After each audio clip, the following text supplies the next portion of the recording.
Well, world wars change worlds.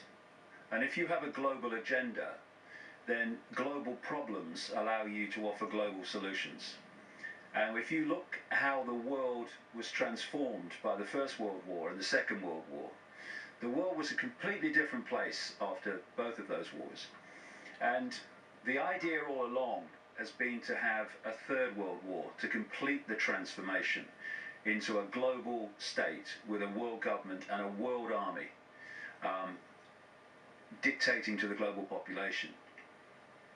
And there was a letter, a controversial letter, because people dismiss it, but with the passage of events, it becomes more and more credible. And it was a letter written by a man called David Icke, who was a massive, massive Freemason in the United States in the 19th century.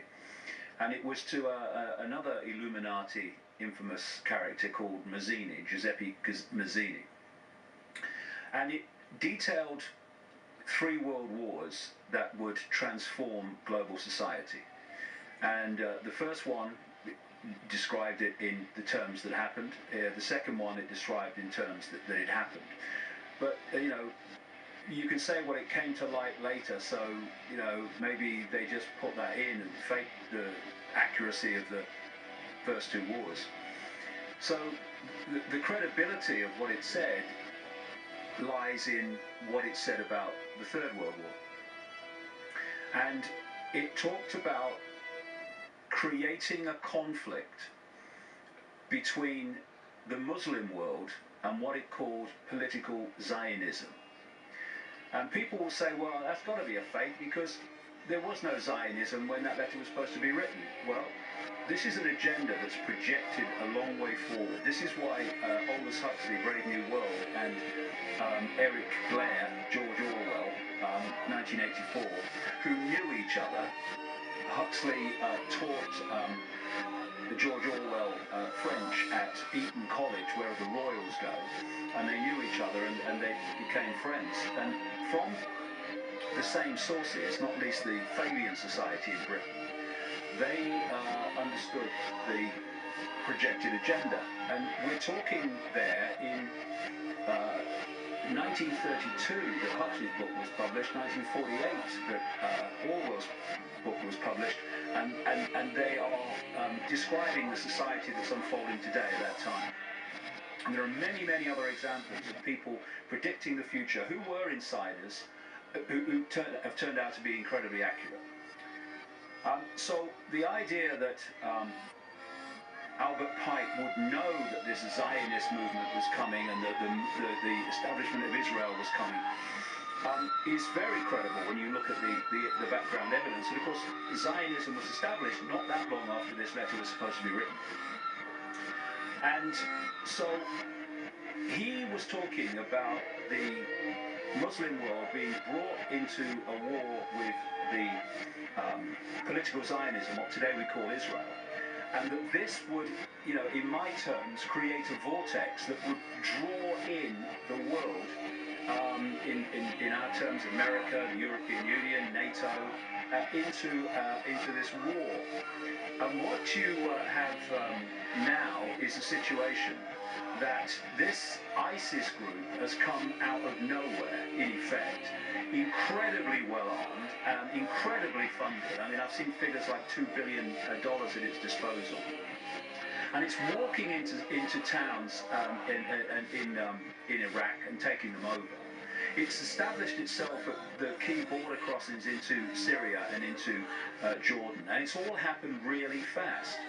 And what the potential of this clearly is to do what Icke was talking about.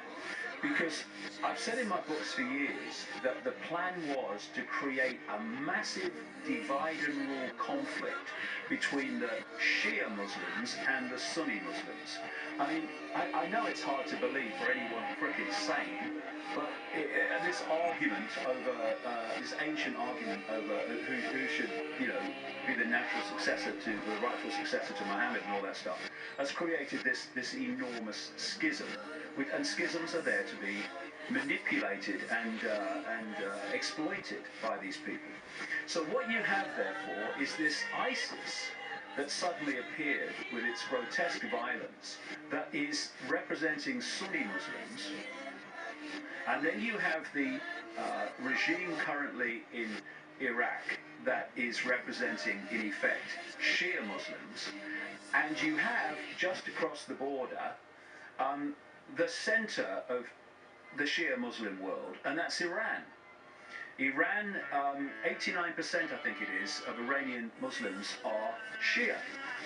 Now, in the last little while, there has been this, apparently on the face of it, this strange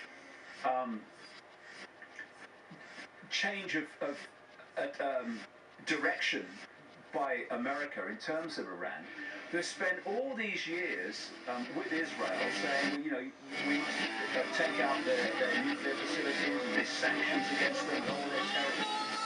And now, if you remember, in the last week or so, they've even been talking about maybe they ought to get into discussions with Iran and come to some agreement on how they deal with this ISIS situation. And it's like, what? But when you come from this perspective, what they're doing is they're trying to draw Iran into this Sunni Shia conflict, like, you know, protect the Shia that this Sunni ISIS are threatening and overrunning at the moment. And once they get Iran pulled into that vortex, it ain't going to get out. Then there's another aspect of this, which is a real red flag for me, and that is this ISIS organization is very extreme, and its very name, when you break down the wording, is describing its ambitions, and that's to take over Iraq, to take over Syria, and to take over what they call the Levant. And what does the Levant include? Israel. So here you have this extreme Muslim group, or actually army, actually saying in its own name that our intention is to take over the Levant, to take over Israel. And you'd think at any other time, even with a lesser situation, Netanyahu would be surrounded by microphones and he'd be saying, we must be protected, Israel is in danger. Instead, he's come out and said, oh no problem, you leave them to it. No, America, no, don't intervene, leave them to it, let them basically weaken each other. And then you've got the United States, their reaction. I mean, it sums up the ludicrous nature of it, that John Kerry has gone to Iraq and he said, well, we know about bloody airstrikes because, you know, we might kill civilians. Well, that's never stopped you in the past, mate, has it? Or any of your predecessors. And what it seems to me as I'm reading this is that they're all standing off to let this ISIS get a big foothold in that region. And then if it moves to the point where it starts to threaten Israel, then the button will be pressed. Then the Americans and NATO will come in because they're committed to protecting Israel's security. And then you'll start to see why